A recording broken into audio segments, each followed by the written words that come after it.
Cullen goes live in 2 minutes.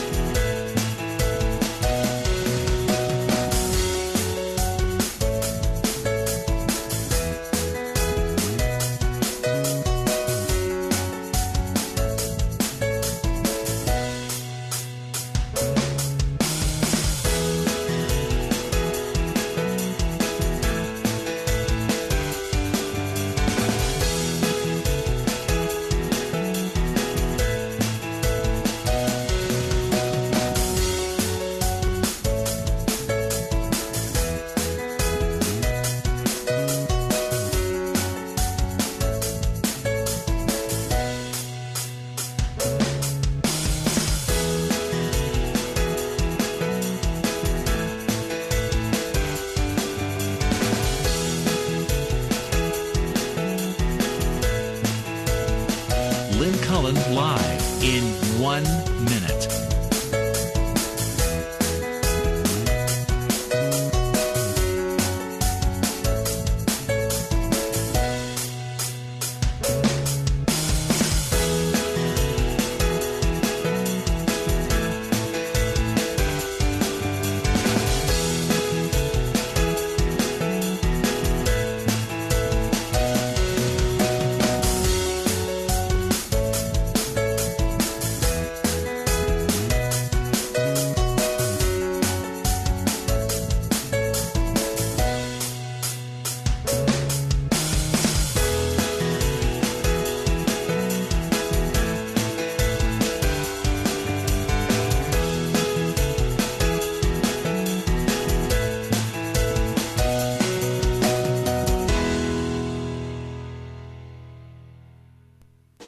Welcome to Lynn Cullen Live at pghcitypaper.com. Email your questions and comments to Lynn at pghcitypaper.com. Hey there. Thank you for joining me. I'm reading articles that some of you have sent after listening to Friday's program. And it apparently, my asking about segregation in Pittsburgh in the 50s and 60s even, I found that sort of astonishing because I had this stupid idea that, you know, when it came to separate facilities like that, that was something that you found in the South, not something you'd find in Pennsylvania. Well, not true. And a lot of you sent me the same piece that, and you had to have gone looking for it, so I appreciate that appeared in 2001 in the Pgh about the integration of the South Park pools. So, I mean, this was a very, wow. And this points out the absurdity of, like, we're in a post-racial. I mean, it's very, very, very recent. Thomas writes this. Just finished listening to your Friday show. Wanted to comment about racism in Pittsburgh in the late 50s. It's not that Allegheny County built 2 pools in South Park. Originally, they only built 1, and it was segregated. Later, a new pool was built, and we were then allowed to use the old pool. I take it by we. Thomas is telling us he's black.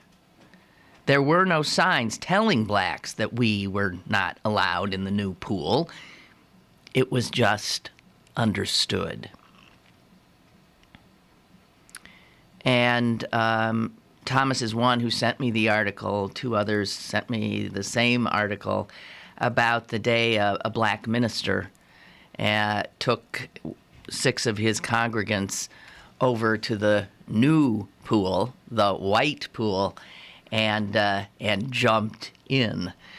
Also point out, Thomas does, that Kennywood had an Olympic-sized pool. And in 1953, it closed the swimming pool.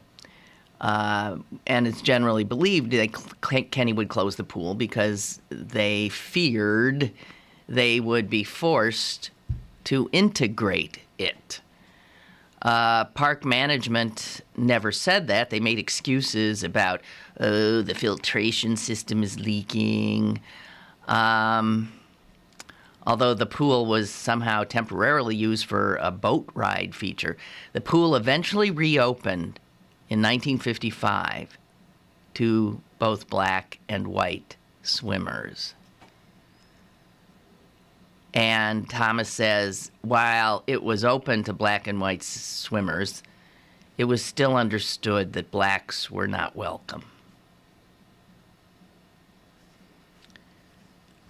And Thomas points out that WQED produced a show called Jim Crow, Pennsylvania, that is available online, that talks about what it was like to be an African American in Pittsburgh and in Pennsylvania.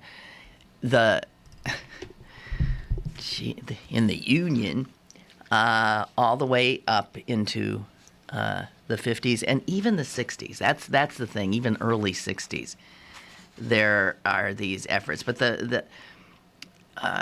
it's fascinating, this piece by Linda Wilson Fuoco about the attempt to integrate the pool at South Park. So even though, I mean, there were legal suits filed, and I mean, it says here that there were no laws. None of this is, everybody just keeps saying that, it was understood. So there was no edict, no signs posted. But if you were black, you'd have to have a death wish to attempt to go into that pool. There were no laws barring blacks from pools, but there was no protection for them. And lawsuits were filed in the early 50s saying that swimming pools had to be safe for Negroes, and those lawsuits were inevitably successful. They won, but nothing changed. So they would win, and nothing really was ever done. And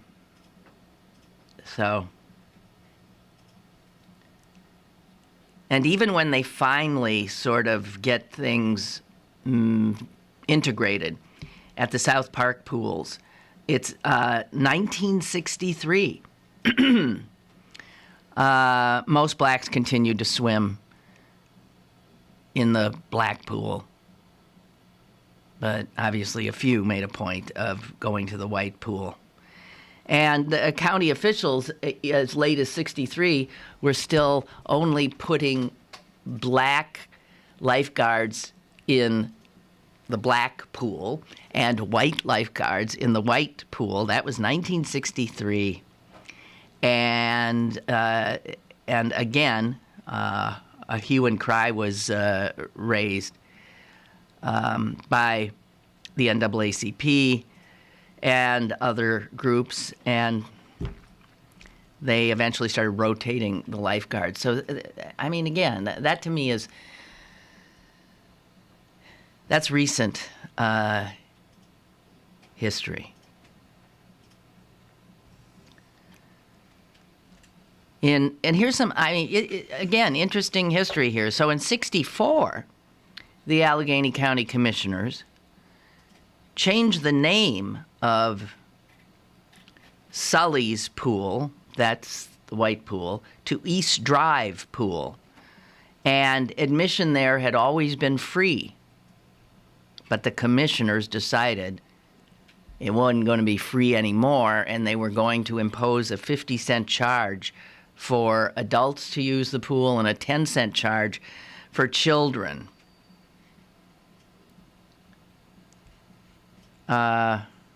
Attendance plummeted I don't know.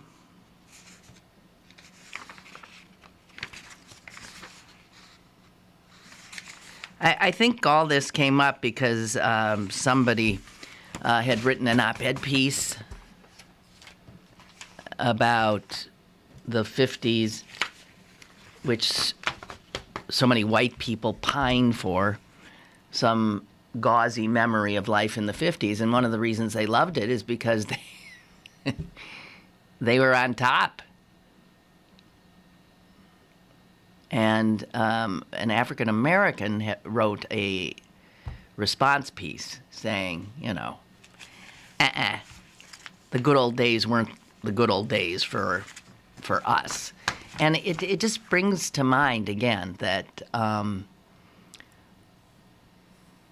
someone my age, if I had been a black child in Pittsburgh, Pennsylvania, I would have grown up in this environment. And that would have had an impact on me, to be sure. Knowing my temperament, I think it would have made me angry, really angry. Although I can't say that. Maybe it would have made me fearful. I don't know. So, I have to admit to you today that the news is sparse at best. The news that provides fodder for this program, at least to my mind, it's sparse. Even all the newspapers that I read today were thin. They were thin. It was like I took them out of their little wrappers, and I thought, geez, this isn't even. Now that could say something about newspapers in general, but also it says something about the fact that we're in August. And just like psychiatrists, the month of August all take off, in a way, news seems to take off August. And I always try to remind myself to take time off in August as well, because it is the slowest news month. It is true. I mean, obviously, if there were unexpected news, then, excuse me, oh God, a natural disaster, a terrorist attack, which is in the news, the possibility of that. But, Congress is on vacation. Welcome, this Congress is, I won't even bother saying it. It's hard to tell with this Congress when they're on vacation and when they're in session, because when they're in session, nothing happens. And when they're on vacation, of course, nothing happens as well. But state legislatures are on vacation and have been for, at least in Harrisburg, I think for some time. Those guys get paid a really good salary for what is supposedly a 12-month-a-year full-time job with unbelievable benefits and perks. And if you look at how often they are actually in session, again, if you're looking for a way to raise your blood pressure, that would be something you might want to look up. Otherwise, just, remain ignorant. But it's just there's not a lot happening. So I told Jess when I came in, this could be the shortest show on record. I will make an effort to bring up things that I think might be of interest to you. But if they're not, I will understand. Did you see this? I love this. About a Pastafarian? Not a Rastafarian, a Pastafarian? No? Well, this is a guy who says his religion, that he's a Pastafarian. His name is Lucas Novi, and he says that his church is the Church of the Flying Spaghetti Monster. Now, I have heard, he didn't make this up. I mean, there are this, I can't remember. Is that a Seinfeld thing? I don't know. No, but it's been around. Church of the Flying Spaghetti Monster. which essentially teaches that a being made out of pasta and meatballs created the universe much as we know it, and all kinds of other things. Anyway, this is what Lucas Novi says is his religion. And he said that as a devotee of the flying spaghetti monster, he wears a pasta strainer on his head as a sign of devotion, much like, Jewish men wear a skull cap, a yarmulke, much like a lot of other religions cover their heads to show their humility and respect for that which is above them. And in, the Church of the Flying Spaghetti Monster, I guess you wear a colander, essentially. Anyway, I'm telling you all this. I do have a picture of him. It's black and white, and you'll have to forgive me. With his... Oh, my God. with his colander on. And what you're really looking at is a large blow-up of his, I believe it's his, driver's license. Because he had to go to court to allow his driver's license photo to include his religious headgear, namely the pasta drainer thingamajiggy. So there, he won. He won the case, and that's why you see this. And this is not in the United States. This is in the Czech Republic, which also has laws saying that people have freedom of religion, and consequently, this Pastafarian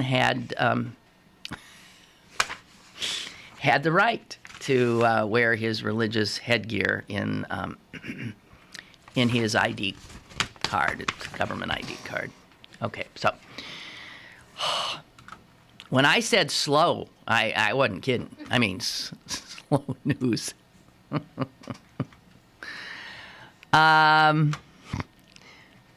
What else? Hang on, just checking what you guys have sent me. Well, there was nothing there. Sorry. Also, I have to say I'm sort of at, what is that phrase when you're at, I'm at, it's like two things. I'm at, meaning you're all flummoxed. What is it? It's a phrase. I'm at so-and-so's and so-and-so. Sixes and sevens. You never heard it? Mm-hmm. Sixes and sevens. Well, thank you. I sent a graph of the Pirates' 2-year win and loss. We're looking just beautiful, guys. I mean, it's unbelievable. A part of me is a little freaked that this is the first day in a long time, I think almost 2 weeks or more, that there isn't a Pirate game. Mm. And, I don't know what to do with myself. I've become absolutely addicted. I have. It's so much fun. Becoming a great fan, always have been, becoming so much more fun when you're winning. Jeez, so much more fun. Okay, I have a Reader's Digest here. How I got this Reader's Digest remains a puzzlement to me, but it showed up in my mail. And I have never subscribed to the Reader's Digest, although I have sometimes enjoyed. It is the perfect thing to have in a doctor's waiting room, there's no doubt. And that's where I've seen it. I like the little jokes that are in it. But it turns out that while I'm paging through this one, there's a quiz about what is your American IQ? And I thought, this is going to be stupid. And it's all these questions about the United States. And do you know? I don't know anything. I'm embarrassed. They have a map of the United States, and they have certain cities in there highlighted, and their place names. Only the place names are nothing you've ever heard of. Like here's one, Pgh. Here's another, Waterloo and Pumpkinville. And these are the original names of American cities that now have other names. And you're supposed to know what Pig's Eye turned into. And Jess said, who cares? What does it matter? Yeah. Well, I think it's just interesting to know that as I'm looking at Pig's Eye, for instance, it's definitely, it's in Minnesota. It's in Minnesota. And I think it looks like it's where Minneapolis is now. I mean, I think these are all cities that we like. Here they have one, New Amsterdam. That's New York City. I know that one. And there's one that looks like it might be Philadelphia, but it says Shackamaxon. Well, I don't know. I never heard of any of these things. Okay, here's the one that really made me feel like a dimwit, and I haven't looked up the answer. But here is the question. And which 4 states were sovereign countries before joining the United States? Okay, I'm pretty sure at 2. There's somewhere the answers are. I'm pretty sure at 2, Hawaii was a monarchy. No, it was its own. Hawaii and Texas. I thought Texas was part of Mexico, though. No, they had a little republic there for a while, didn't they? The Republic of Texas. So what are the other 2? What are the other 2? 4 states were sovereign countries before they became state. California? Was California? Oh, maybe. Somebody knows? Hello? Lynn, hey, I'm going to take a guess. Louisiana. Because okay, but it just wasn't a French. I don't think it was its own country. No, I thought it was. I'm sorry. I thought it was called the Kingdom of Acadia for a very, very short while. It's a very little known fact. I might be wrong, but not the entire Louisiana territory. No, but just Louisiana. Mm-hmm. I think so. Yeah. Did you have the answers with you? No, I'm looking for them now. But I mean, thank you for that. Okay. I don't know if that's. How about? Okay, does anybody have? Okay, I'm throwing California as a possibility, Texas, Hawaii, and we have Acadia too. That's Louisiana. I don't know where they said the answers are. Where are the answers? I don't know. I'll find out later. But and here's another one. Who knew? I mean, I like to think I know things. Which animal originated in North America? Which animal originated in North America? The cat, the rat, or the camel? I'm saying rat because I think the cat and the camel were saying, hello? Hello. Hi. I know the answer. It's the Republic of Vermont. No. It was for like 3 years, and that's all I know about it. Vermont? Yep. Thank you. Vermont? Who knew? What do you mean? If I can find the answers ever... we can take a break. It's 20 after, and I'll find... Here are the answers. Here's the answer. I found them. He's right. Vermont.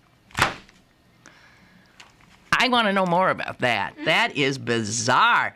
Texas, Hawaii, California, and Vermont. Wow. And which animal originated in North America? I said rat. The answer is cat. What? That's what it says. No and I mean, way. it says cat. And I have the Reader's Digest here. Are you going to argue with that? Okay, well, it's... Man! Okay. Oh, I bet I know this one. Listen to this. Which country's workers toil the most hours on an annual basis? Which country has the hardest put uponest workers? Is it South Korea? Is it Mexico? Is it Russia? Or is it us, the United States? I have absolutely little doubt that the answer is America. American workers are the hardest working folk around. And I bet that's true. But now I can't find the answers again. So let's take a break. And when I come back, I'll let you know if that's in fact true. But I think it is. I think I know that. I'm sorry about this. I told you it's a slow news day. We're left with the Reader's Digest. We're fucked. Bye. Email your questions and comments to Lynn at pghcitypaper.com or call Lynn at 412-316-3381. Lynn Cullen Live will return in a moment. Dave, what are you doing? Just sending a gift to Dave 2037. Who? Me in the future. I save a little money from every paycheck for Dave 2037 so he can buy anti-gravity boots or a hologram Doberman. What are you getting Steve 2037? Steve 2037 will be just fine. Well, okay, but don't expect to borrow my anti-gravity boots. Save something for the future. Put away a few bucks, feel like $1,000,000. For free ways to save, go to feedthepig.org. That's feedthepig.org. This message brought to you by the American Institute of Certified Public Accountants and the Ad Council. This week's Pittsburgh City Paper is available now. Pick up one today for a look at the campaign finance reports. Plus, Wiz Khalifa, Yes, David Allen Coe, The Space Pimps, and News of the Weird. Pittsburgh City Paper available at over 1,700 locations throughout Western Pennsylvania and on the web at pghcitypaper.com and on your smartphone with GPS-enabled listings at citypapermobile.com. Have a question or an opinion? Call Lynn Cullen at 412-316-3381 or email lynn at pghcitypaper.com. Now, more with Lynn Cullen Live. Okay, I don't want to play anymore. I was incorrect again. I was totally incorrect on that. The hardest working people in a year, average South Korean puts in 2,193 hours. So they win. Coming in second, Russia. The average worker puts in 1,976 hours a year. Coming in third, Mexico. 1,866. And coming in fourth place, when I was absolutely certain they were in first, the American worker, on average, 1,778. I don't know. Phooey. I don't want to play that anymore. It makes me feel stupid.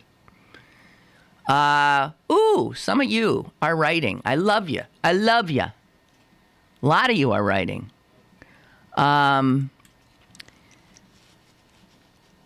Chris writes, did you hear about a gathering in Kentucky where people were making their... Oh, yes, and I did. It's one of the things. It's the only thing I pulled out of the paper. Boy, Chrissy, I'm on to you. I know what you guys like. This is about that bizarre... political ritual of sorts in the frighteningly conservative state of Kentucky, which is represented in the U.S. Senate by Mitch McConnell and Rand Paul. Okay? That's their two senators. And when you're running for office in Kentucky, there's this, it's called the Fancy Farm Picnic. And you have to go and speak, and you have to go and speak and be jeered. What happens is everybody shows up, certain people on one side, others, and they just boo and jeer. It's Maybe you saw a little bit on TV. Anyway, they do. And you're supposed to be funny. Well, let me tell you, Mitch McConnell is incapable of funny. But the woman, the Democrat, who is likely to run against him if he survives his primary challenge, is a lovely woman named Allison Lundergan Grimes, which is a bit of a moniker. And she had a great line. And this is what you want. Yes. Here it is. Chris, I highlighted it myself. Very funny. She said, if the doctors told Senator McConnell that he had a kidney stone, he'd refuse to pass it.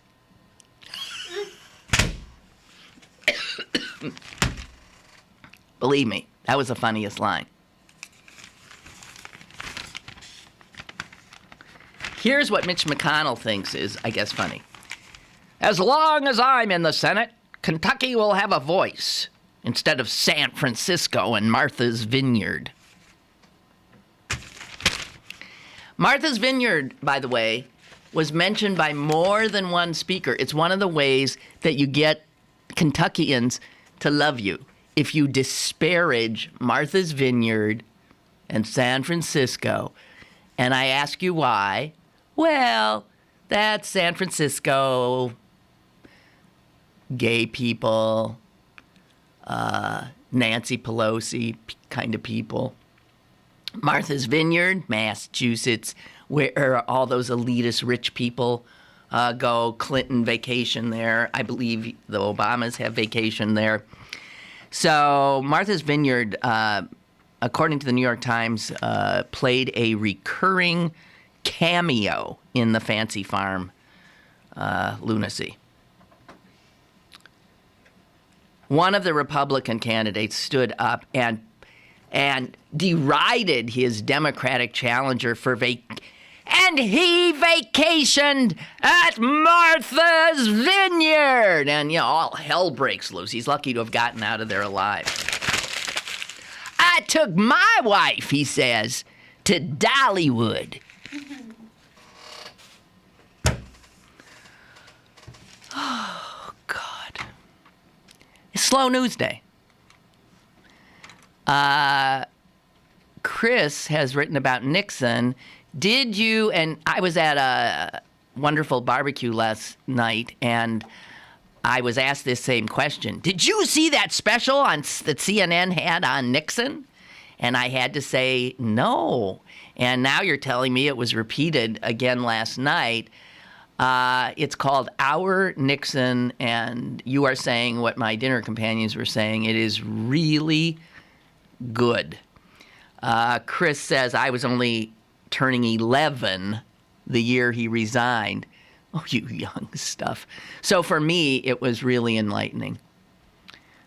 They have all kinds of video that we've never seen before. And Chris says that it was taken from home movies that Ehrlichman and Chapin, Dwight Chapin, these are all names from Watergate, guys, took while they worked in the Nixon regime. And CNN also has audio from conversations that were tape recorded by Nixon and Haldeman and all of them. Interesting stuff. Starts in 1969 and leads up to his resignation. If you haven't seen it, try to catch it. Okay, I will. And what I told my dinner companions last night, I said, what's amazing about Nixon? And we've talked about this. If you were to just write out his domestic agenda and the bills that were passed while he was president and signed by him as president, you would be blown away to find out that this was a Republican presidency. It today would look like a liberal Democratic presidency. And that is, again, evidence of how far to the right this country has been pushed in the last 40, 50 years.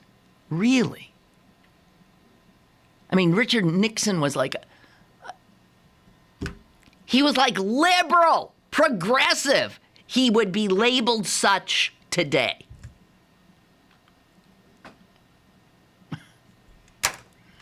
It's mind-blowing.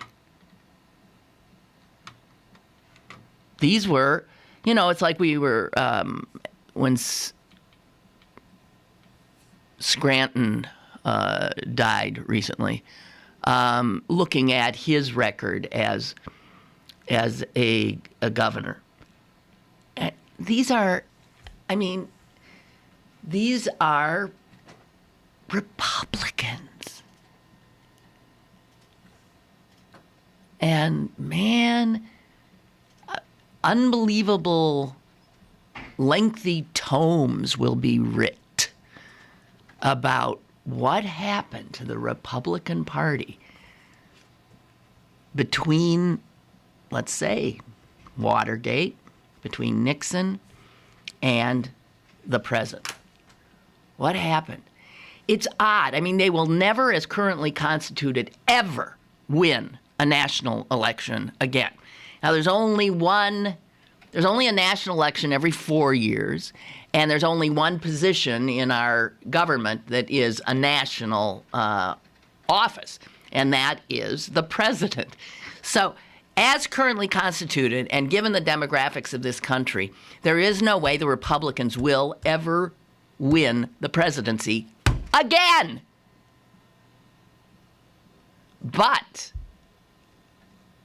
they could become, where we're heading, it scares the hell out of me, is that the presidency will be for Democrats and the Congress will be Republican. Because that could well happen in 2014, next year. They'll keep the House and they could take the Senate. And then you will have essentially the victory of the Tea Party, because you will have a government that simply will not function. Will not function. So if the Republicans decide that they can live with never having the presidency, but simply being that big boulder in the road, then that's what we're going to have. I don't know what it'll take. It has to take a huge sea change in the way people, namely American voters, conduct themselves, I guess. And PJ sends me an old black and white photo that was one of the many, many, many taken by Teenie Harris, the wonderful chronicler of Black Pittsburgh.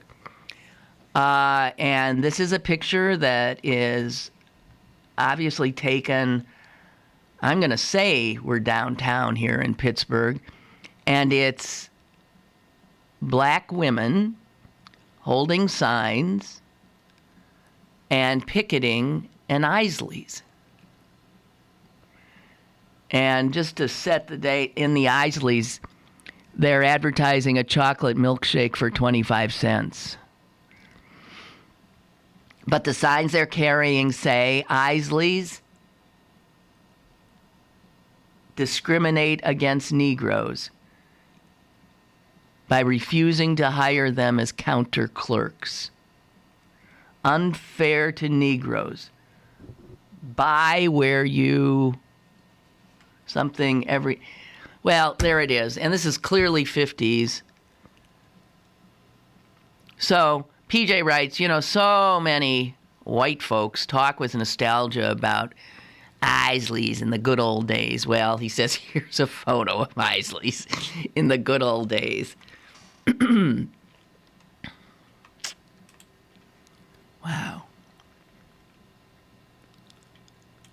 And Dexter, slow news day. There's stuff always going on, Lynn.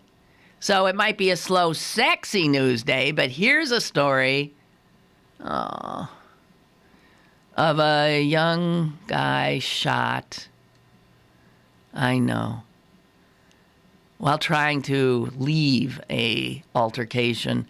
This is the guy, the former football player from Slippery Rock, 24 years old, dead. And the altercation was in front of the infamous O in Oakland, the original hot dog. And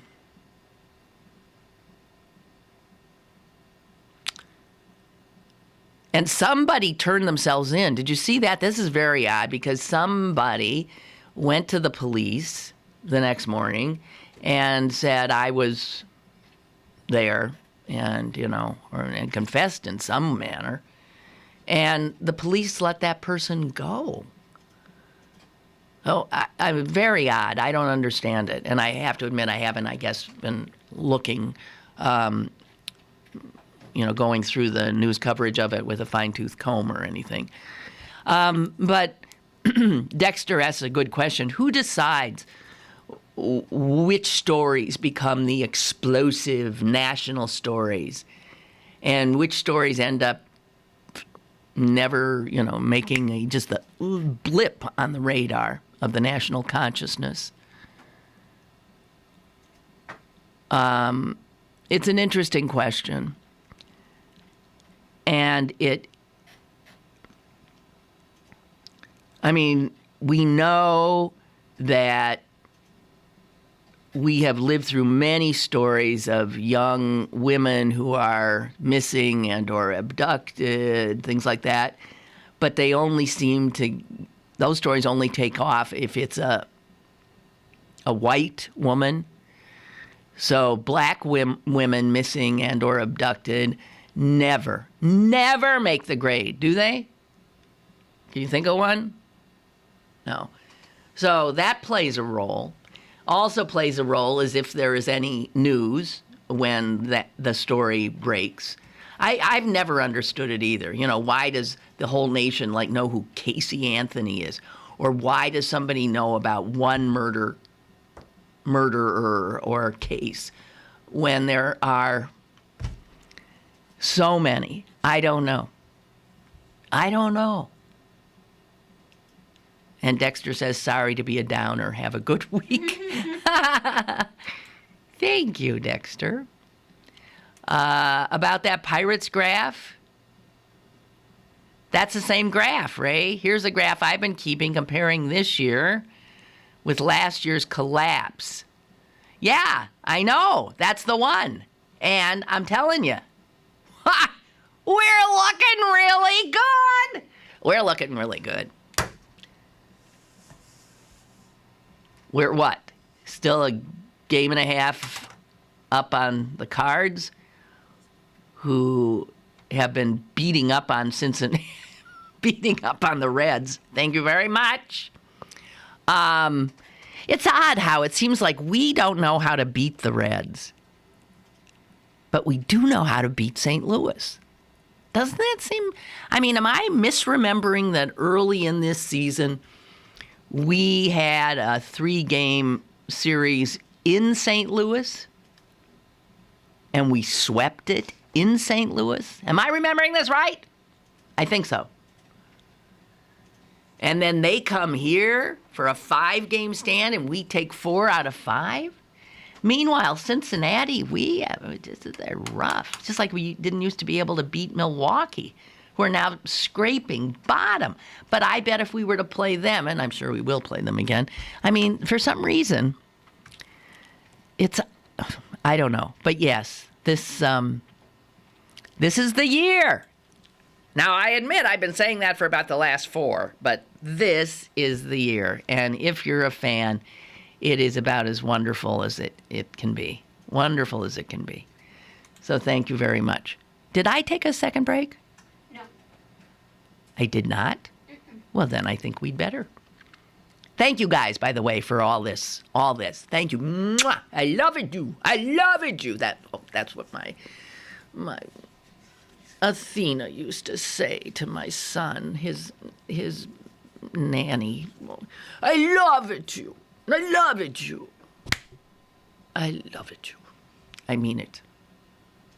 Stick around for more with Lynn Cullen Live after this. Chris, you're not acting like a grown-up in our relationship. Am too. There's your comic book collection, the race car bed. I'm young at heart, but I put money into my 401k every paycheck. I'm taking control over my financial life, and that feels pretty grown up to me. Put away a few bucks, feel like $1 million. For free ideas and easy ways to save, go to feedthepig.org. That's feedthepig.org. Are those footy pajamas? This message brought to you by the American Institute of Certified Public Accountants and the Ad Council. Go to bergbargains.com for great deals on gift cards from your favorite local restaurants, bars, museums, attractions, and shows. This week, great deals on gift cards to Seba, Cadillac Ranch, and Luke Woolley's. Supplies are limited. Bergbargains.com, Pittsburgh's best bargains. Bergbargains.com. You're listening to Lynn Cullen Live at pghcitypaper.com. Once again, here's Lynn Cullen. Chuck writes, there was a movie, he says this is a state that was almost a country. There was a movie called The Baron of Arizona, starring Vincent Price. Oh, I bet that was a beaut. It was a true story about James Addison Peralta Rivas. Man. And he was called the Baron of Arizona. He was a crook. He was a forger and a fraudster. Is fraudster a word? Forger and con man. Fraud. He made fraudulent I go with. He made fraudulent land claims in the late 1800s that, if certified, would have granted him ownership of part of Arizona and thus a separate country. I'm not following this, but I'll take your word. He was convicted of frauds and spent a couple of years in jail. Chuck and Cuddy. Well, I'm still blown away about Vermont having been a country. So Vermont wasn't... Name the 13 original colonies.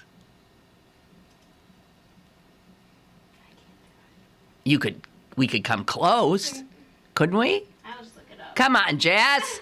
Come on. We can come close. Okay, I'm going to start right here. Pennsylvania. Then I'm going to New York. Then I'm going to Virginia. I don't know why. Then I'm going to... Delaware, you think? Then the Carolinas, or north and south. Mm-hmm. Then Massachusetts. I'm all over the place, I know. What? Maryland. Did you say Maryland? No, I didn't, but thank you. Maryland. What do we got here? 1, 2, 3, 4, 5, 6, 7, 8. Oh, geez. Okay, up there in the did I say Rhode Island? Did I say Rhode Island? I no. think so. Okay, Rhode Island. Did you say Virginia? I said Virginia. Is there anything else in the South? Georgia? Georgia, yeah. But I'm missing something up there. Rhode Island, Connecticut. Yeah. So what am I missing? 1, 2, 3, 4, 5, 6, 7, 8, 9, 10, 11. Missing 2. Something in the South? Mississippi? No. That wasn't there. Was it? Alabama? No. But... What do you have? New Jersey? Mm-hmm. But we're still missing one. I think it's up in New England. Huh? New Hampshire. New Hampshire. That's it. Okay. So like Vermont and Maine, we're still not there. But who would have been... Okay, that's just a new one, Vermont. I never knew it. Oh, Joseph, thank you. This is a great... I like to see a subject line like this. Sickening story from Wisconsin. Are you going to... Does it have to do with Scott Walker? Does it have to do with the takeover of my once beloved progressive home state by these yahoos? Does it?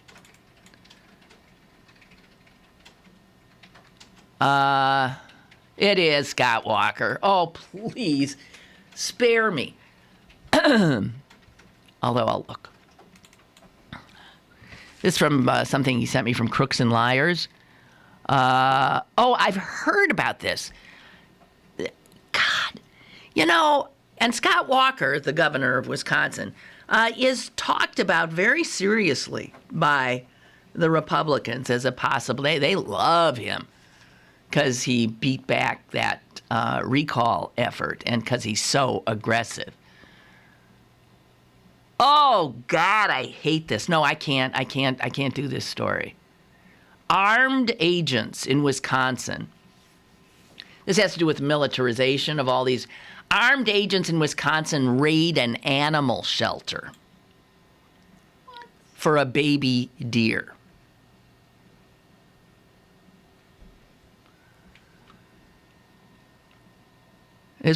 There were Department of Natural Resource agents, 4 deputy sheriffs, all armed to the teeth. This is one of those things where, I'm sorry, the Department of Natural Resources in Wisconsin now probably has a SWAT team. And one can hardly imagine all the gear they have and what it cost. And we're talking about every little agency with more than 7 employees now practically has a SWAT team. And they don't have anything to do. But they like playing. It's like playing cops and robbers, like playing cowboys and Indians. You get to play with all these toys. And so this SWAT team of 9 agents armed to the teeth, they went after a baby deer, a fawn, named Giggles.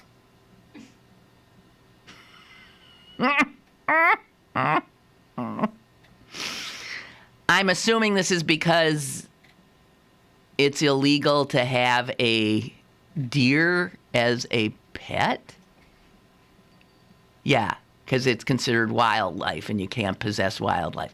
So yes, let's send a SWAT team into the no-kill humane shelter to go after Giggles the fawn.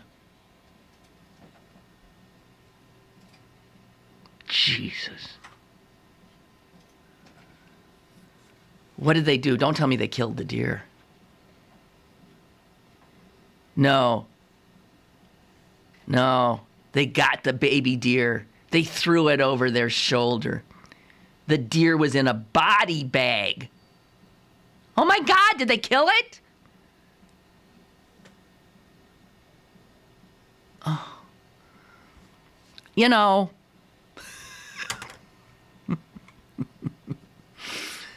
I can't look. It had been brought to the shelter by a concerned couple in Illinois who thought the deer had been abandoned by its mom and was concerned that it wouldn't be able to fend for itself. But little did they know that the state of Wisconsin cares mightily about that deer, too. And doesn't need any do-gooder progressive types trying to help out. No, we'll send a SWAT team in. Good God! Okay, so.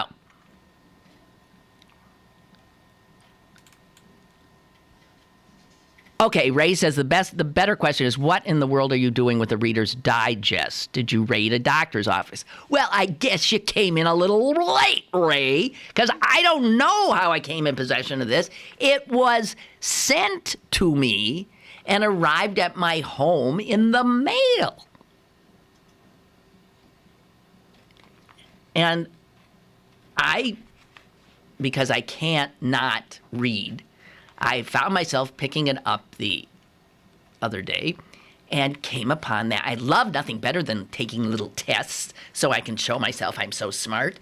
And then I thought a Reader's Digest test. I will ace this baby. And I didn't get anything right, not one. And I've continued today not to get anything right. I don't even, I mean, there are other things in here I could, so, yeah, I didn't steal it, but it did come to me unsolicited, shall we put it that way.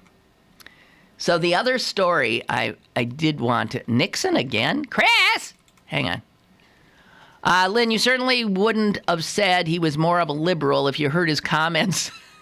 Well, I know. To Ehrlichman regarding that show he watched last night, where the older fat man was discussing with his liberal son-in-law the subject of homosexuals. Obviously, he was talking about All in the Family. And his comments regarding homosexuals were unbelievable. Times truly have changed since then. Yeah, well, Nixon in all those tapes is also caught. I mean, he's unbelievable anti-Semite. I mean, the way he talks about Jews is just, it's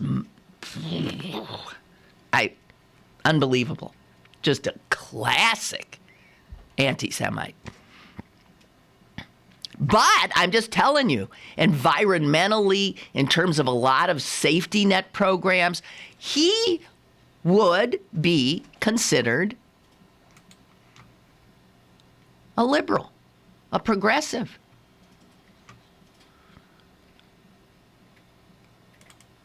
You guys are saving my ass today, and I cannot thank you enough. I had one thing to talk about, and I haven't even been able to get to it because you have been contributing so much. I love it, you!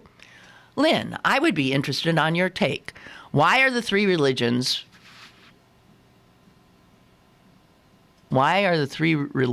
for over there? What? So anti-women's freedom.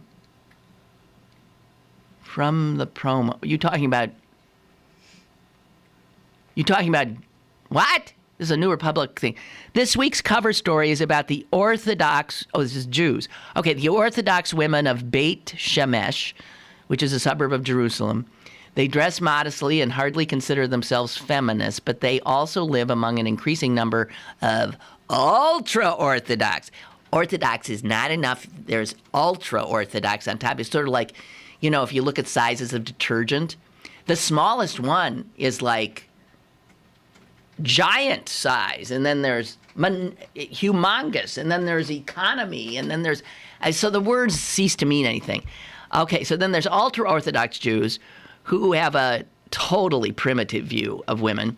The ultra-Orthodox men have perpetrated a series of gruesome assaults on Orthodox women. Just yesterday, they attacked 3 buses in this suburb with hammers and demanded that the female passengers move to the rear. Yes. And the story in the New Republic chronicles the radicalization of these Orthodox women. I'm glad to hear it. They've decided they won't tolerate abuse anymore. Their quest for justice has thrown them into the arms of unlikely allies, which are, of course, fellow women. That doesn't seem to make any sense. From the Reform branch of Judaism and the conservative movements of Judaism. And the last sentence here is, this battle against the ultra-Orthodox will shape the future of Israel. Listen, when it comes to these ultra-Orthodox,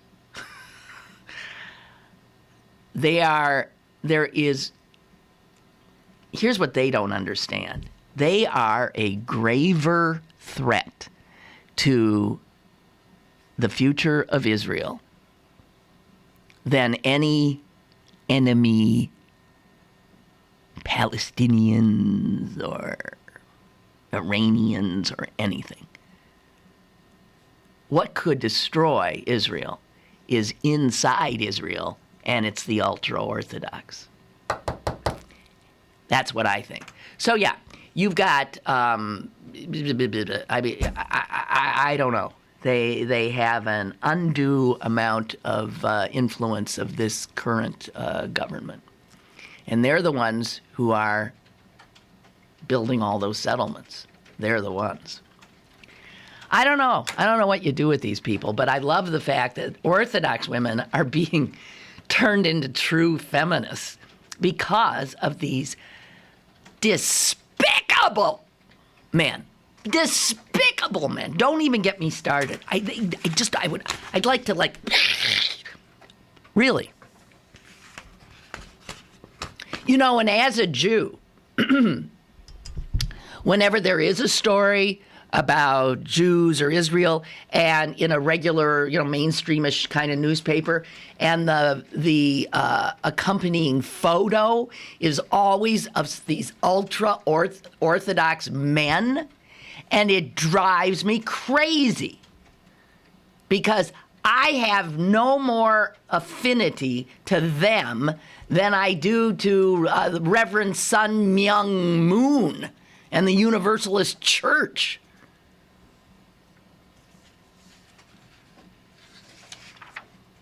They are the Taliban of Judaism. They're nuts.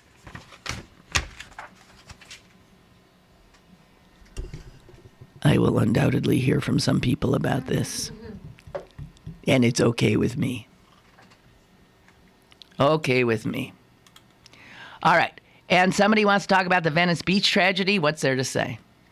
What possibly can be said?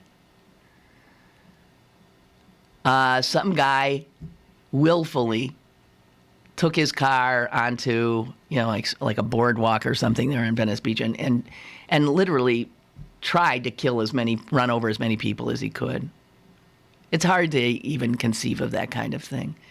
And he did manage, to kill one woman who was a young bride on her honeymoon. And I think she's foreign, maybe Italian. Is what I'm remembering. I mean, it's stories like this are so horrible. I don't even know what. So the story I never got to, guys, is a story about how they grew a hamburger in a lab. What? They grew a hamburger. And you know what? This is huge because... And then they had a bunch of food experts eat it. At a news conference in London. And you don't want to hear about it, but the fact of the matter is, this is the future of food. Guess who was the financial backer for all of this research that allowed for the first lab-grown hamburger? It was Sergey Brin, whose name might ring a bell because he's the little genius who co-founded Google. And he obviously is thinking that this is where food is going, the manufacture of meat. Because there's people in the world who need food. I don't know. This is how they did it. They took cells from a cow, and then they turned those cells into strips of muscle.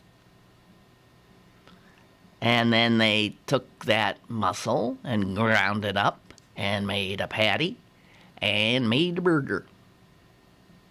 You know what? I'm making burgers tonight. I don't think I should do this and continue. So the critics who ate it didn't particularly like it. It didn't taste like a real burger. It tasted like, here's what they say. It's a quite intense taste. It's close to meat, but it's not that juicy. The consistency is perfect. Then another food writer said, the mouthfeel is like meat. I miss the fat, though. There's a leanness to it. But the general bite feels like a hamburger. What is different is the flavor. It needs more salt and pepper. But it's a very good start. So that rather than terrorizing animals and having to kill them, we'll just grow the meat in a lab. That's where things are heading, folks. I'm sure of it. Thank you, thank you, thank you, thank you, thank you again. I never in my wildest dreams thought we were going to fill an hour. I love it, you. Have a wonderful day. And what are we going to do? There's no pirate game on tonight. Okay, I'll make it. I used to have a life before this, didn't I? There was a football game on last night. Hall of Fame game. Ah, jeez, give me a break. Blech. Okay, bye.